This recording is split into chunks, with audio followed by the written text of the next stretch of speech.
Hey guys, how's it going? Welcome back. Today's Wednesday, December 27th, 2017. Just a few more days and the year's almost over. So today we're going to be, let me see, check the focus there. Alright, so today what we're going to be talking about is, what I really wanted to talk about today was NZMC. So that's near zero marginal cost. And I actually did a whole episode and something happened with the file, long story, and like I fucking messed up the whole video, so I was like, whatever. So on this morning I wake up, I get a comment from somebody asking me about something, and so I was like, you know what, fuck it, maybe I'll just talk about this now. And what the person was asking me about, which is, very valid, was, hey, when are you going to do another episode, or when are you going to talk about the Cuba Coin again, and that whole thing, and Cuba Ventures, and that whole situation. And so I was like, maybe I'll just talk about it now, because it kind of intertwines with all this. So let's just start off real quick as to why I haven't talked about it after the first initial episode, and I stopped talking. I was going to do another episode and I didn't. It's real simply because there just isn't any information out there. I have been checking the websites and I have been checking the information and stuff like that, but I myself have also been very busy with a bunch of myriad of other projects, and I've just kept it on the back burner, honestly, so, but I am working with somebody that actually might want to be doing something on this project, so who knows, if I get in contact with her again, I might definitely be doing an extensive project with this whole thing. So that's the Cuba project. And so let's talk about the Cuba Coin. Again, the reason I haven't talked much about this since the first initial episode is because there isn't just too much information out there. So I'm not going to talk about the technology itself, or talk about the Cuba Coin, or fintech, or anything involving the Cuba Ventures company and everything that has to do with that. But instead, what I'm going to talk about is how this technology, but other technologies like this that are already appearing around the world, or will be appearing around the world, that are backboned by the blockchain, how all this is really going to start changing the world. It's already changing the world.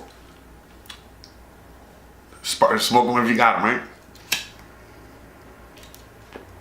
So, first of all, let's just start off with Cuba and why this whole thing is a humongous thing. So, such a big deal. First of all, as you guys know, and if you guys don't know, the United States and Cuba have been kind of fighting for like a little while now. A fight of ideals, and long story short, the United States isn't too happy with the way people do, the way Cuba does its thing, so they decided to put this thing called an embargo. And all an embargo simply is that the United States said to the rest of the world, hey, you guys cannot do business with this country, aka Cuba. And if you do business with Cuba, then that means you can't do business with us. And so literally every single country around the world has to make a decision, who am I going to do business with, the United States or this tiny little island of Cuba? Obviously you already know how this went about. So then recently, when the United States lifted the embargo, this was like a humongous fucking thing, because now the rest of the world could start doing business with Cuba. Cuba was opened up, this whole thing. But again, recently with our new president, he decided that, oh hey, I think we're going to put this embargo back. And by doing that, what happens is that it closes off that island from accessing anything like the US dollar, which is the world currency at the moment. And because they cannot access the US dollar and they can't transact with the rest of the world, they're pretty much closed off from the rest of the world. So that's why with the new technology of the blockchain, Bitcoin, Cuba Coin, whatever coin, it starts circumventing this whole fucking thing. Because at the end of the day, even though the US dollar is currency, it's only, it was only really for a select few that wanted to play along, and that's it. But now with this new currency, or this new technology, it's going to allow countries all over the world to just do their own thing, have their own currency, not have to deal with the World Bank, not have to deal with all that nonsense. So, for example, now Cuba can accept a currency that is a worldwide currency, which will be whatever coin, okay? And then from that, extract whatever value and turn it into Cuban pesos. Or again, depending on the country, we'll turn it into whatever the people of that country want, desire, need. That's it.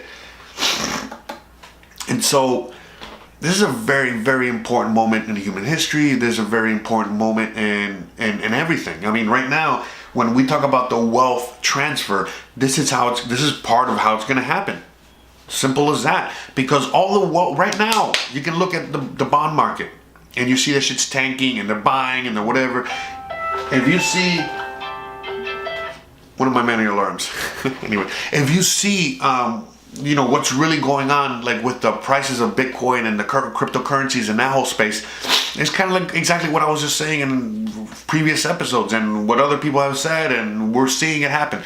Well, what's happening is that like all this cash, all these bonds, all this whatever's coming into this country, and they're being put into the stock market and being put into all this, fugazi, all this fake, derivatives, bonds, the stock market, all this bullshit is being put into all this stuff in order to prop it all up, fakely bring it all up. Anyway, look, the point I'm making is that all these dollars, all these bonds, all these everything are now making their way into the cryptocurrency space. And they're making their way like hardcore. I mean, I was just listening to something last night where, one of the top hedge funds, okay? One of the top, literally rich people funds, okay? Has literally put 50% of their stake, of their stock, of their everything into the cryptocurrency space, which is like insane, unheard of, crazy. But when you start comparing it to others, you know what I mean? Like the Berkshire Hathaways of the world, or the Soros, whatever the world, or these other mutual funds, hedge funds, whatever that are the leading, are the best of the best when it comes to this. Again, the cryptocurrency space is just blowing it out of the water. So now all this new money, all this rich money, all this money that's out there, all this cash is out there, that was trying to find a place to go, is going to find a place like that, because that's a cryptocurrency space. They can't buy assets, they can't buy gold, they can't buy silver, they can't buy a lot of shit, but they can sure as hell buy cryptocurrencies or put their money in that. And then in turn, from putting it into that space and then turn it into something else. So for example, a rich motherfucker with a lot of cash is out there. There's a lot of them, and they know what's going to happen. What they're starting to do right now is they're probably converting all their fiat into something tangible, aka a cryptocurrency, holding that cryptocurrency, and then at some point going to a country like an underdeveloped country like a Cuba, a Venezuela, somewhere in Asia, somewhere in India, somewhere. There's a lot of places all over the fucking world right now. It doesn't matter, and then reinvesting that. Okay, and using that to its maximalist, or just holding off until everything tanks around the world and then using it. So it's funny because I'm getting a lot of comments, saying that, when I become a millionaire, when I become a crypto billionaire, when I become, listen, we're all gonna be there. We might not be billionaires, but we're gonna get there, in the sense that remember what I've told you guys a million times, and I'm sure a lot of you guys already know, that when a Bitcoin gets to $1 million or $1 billion or whatever the fuck, all that is really signifying is the value of the dollar itself is not valuable anymore. So that's why a Bitcoin would be worth $1 million, because it takes 1 million of these fake fucking paper dollars to give that thing its value. But at the end of the day, what all it's really saying is that these dollars are not these dollars are not valuable anymore, but this is the Bitcoin or the gold or the silver or the asset, the property, the whatever. Now that's what's valuable. And now here is the actual price compared to this other crap. And that's how all this, pretty much works. So, right now, We're at a point where every single fucking thing on the planet is crazily overvalued because it's valued in these dollars, and we're due for a crash, and it's not gonna happen. So now the only assets left that are not overvalued are the cryptocurrencies and precious metals. But precious metals is the last thing that's gonna go up, period, in the story. When that goes up, that's it, it's over. So cryptocurrencies, that's why that's gonna go up and up and up and up and up and up and up and up. And then, again, Bitcoin might reach $1 million by this time next year. Seriously, I know it sounds insane, but it might reach $1 million. But then again, when you look at a property that's worth $1 million today, it might be worth $10 million by this time next year. Now, okay, the ideal situation would be when the economy would crash, the Bitcoin is worth $1 million, and then the house that was worth $1 million is worth $10,000, and then you can buy 10 or 100 of these houses. And that's kind of like where a lot of us, we're hoping for, all right? And when that happens, then we can buy our jets, we can fly to Cuba, we can do all of these crazy, awesome things, all right? But for now, not really. As a matter of fact, right now, you could, if you want, like charter a private plane, and believe it or not, this is how the economy has tanked and how things have changed, and we don't even know this, but we can literally charter a private plane for like around $250 right now. It's pretty cheap. In fact, if if you know what's up, it's actually, it might be even cheaper than fucking flying coach. Crazy, right? And I mean, I think it's a one-way trip, but it doesn't fucking matter. It's totally worth it, right? For real, especially if you fly and you know what's up, and you don't got to deal with a lot of bullshit at the airport. Anyway, let's talk about Cuba a little more, and let's talk about how this is really going to change the world. Forget Cuba. Hold on, let me just take a 2-second break here. All right, back. So, in order to summarize pretty much everything I was just fucking saying right now, when it comes to the Cuba Coin, I see that as just the first of many things like that. That's it.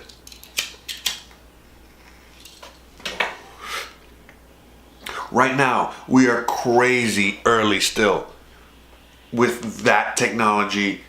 Or not the technology, but the integration of that technology with this whole space.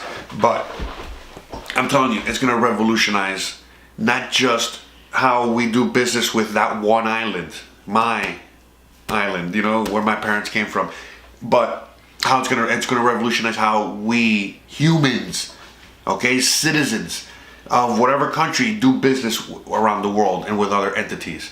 That's what's really going to change, because I really do feel that this is just the very, very, very, very, very beginning. And once this really starts getting implemented, and once this gets created, this is just going to really open up Pandora's box when it comes to this, like, for real. Because they get it, it's all about the ease of use.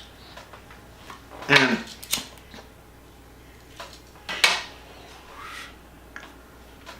that's it. I mean, right now, just think about the fact that if you want to travel to certain countries, to travel and do certain things, that your own government of your own country restricts you on a lot of things that you can do, where you can travel, where you can this, where you can spend your money, how you can spend your money, when you got to declare your taxes, when you got to declare all these things. But if everything is done in this cryptocurrency space, you don't got to explain anything. In fact, before you leave on whatever trip or whatever anything, you literally say, okay, my budget is $5,000, and you put $5,000 into like this cryptocurrency thing, like your bank account, your bank card, all right?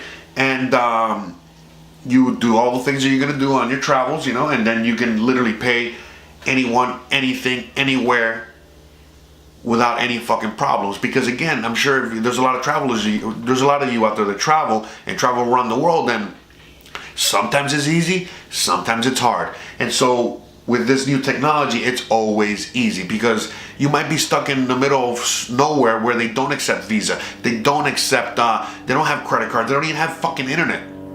But a lot of people in a lot of these little villages or places in the middle of nowhere do have cell phones, do have the ability to accept cryptocurrencies, and that's it. That's all it is. Remember, this is just a digital cash. So Just think about, like, you go to a little village, and it could be anywhere. It could be Cuba, it could be Vietnam, it could be fucking Venezuela, it could be fucking Panama, it could be fucking anywhere.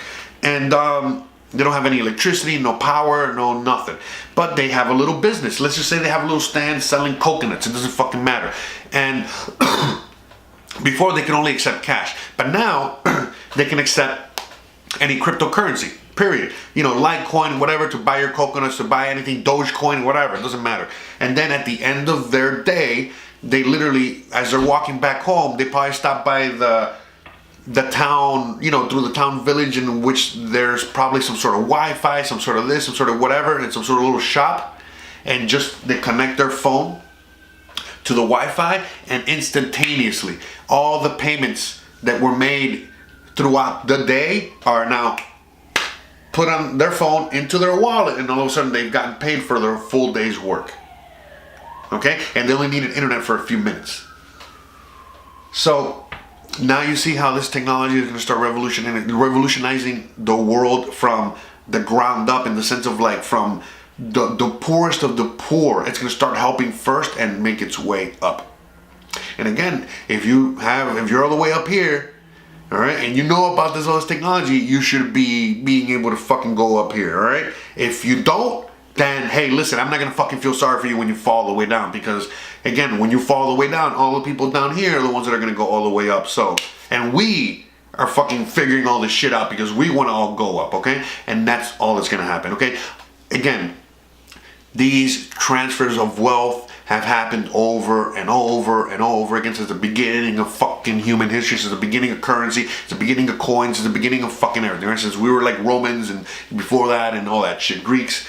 So none of this shit is new, except for the technology part of it, you know, where, again, 50 years ago when the computers were invented, they kind of, in a way, put invisible chains on all of us and got us stuck up until where we are now. Now this thing called the blockchain has come about, and now it's over again. Now it's like the printing press. Now it's like, you know, that's it. We're no more change. You know, well, we're all still in change, but now we not only do we have the key, but we have every single one of us has a fucking 3D printer, and we can fucking print this key like that. So that's where we're at. That's what this whole blockchain and the Pandora's box and everything means, because every single fucking human on Earth, for the most part, is a slave at the moment. And because of the blockchain, okay, now we're all able to create our own fucking keys and, you know, that's it. Break those chains and be free forever. Forever. And that's it. And so that's why it's helping the poorest of the poor first, because those are the ones that are really, really with those chains, okay? And eventually it's going to make our way to us, okay? Even though we're making money, we're surviving, and we're doing our thing, we're barely surviving, a lot of people in a lot of parts of the world are literally only using this technology to eat and survive. And again, when you see these price swings, you go all the way down and all the way up. It's exactly what I was just saying. That no matter how much they try to manipulate this market, they will not be able to fucking manipulate this market, because it's too late now. The people have discovered that there is a way out, and they are not gonna let this go. Period. End of story. So every time you see a dip and you see it go right back up, it's literally the people buying that fucking dip, which is, again, crazy unheard of if you follow all these markets and you follow all this shit. They never get bought up like that. In fact, when it goes up, it goes up. When it goes down, it goes down. It's all collective. But see, a lot of people are just fucking thinking for themselves now, and they're just not giving a fuck. Anyway. Alright, so I'm going to end this episode here. We gave an update on the Cuba Coin. We talked a little bit about how the blockchain is super important, and ZMC, all this other stuff, and that's it. Maybe I'll make another episode later. Not quite sure. But regardless, I'll see you guys later. See you guys tomorrow. Thanks for watching. Appreciate you guys, and I hope that answered your question. Rent a cow. I hope I got your name right. I think I did. Alright, buddy. Thanks again, and see you guys later.